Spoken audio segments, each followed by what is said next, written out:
सुरस किनारवा हो राम। अरे रामा सुरस करेले कलकारी फेंकत चिनगारी हरि। अरे रामा सुरस करेली कलकारी फेंकत चिनगारी हरि।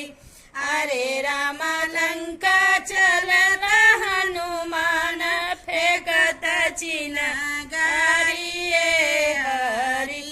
जाई के पहुँच राम रावण के महलिया हो राम।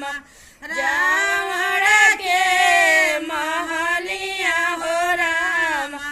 अरे रामा लंकिनी स्वर्ग सिधारी फेंकत चिनगारी हरि।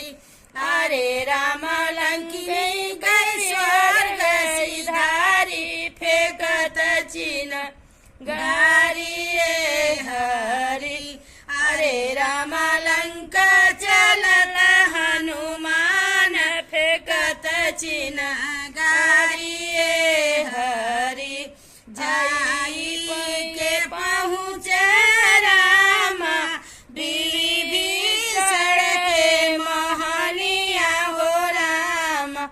जाई भीषण के महलिया हो राम। अरे रामा विभीषण के निहल तारी फेंकत चिनगारी हरि। अरे रामा विभीषण के दिहाना तारी फेंकत चिनगारी हरि। अरे रामा लंका चलत हनुमान फेंकत चिनगारी हरि।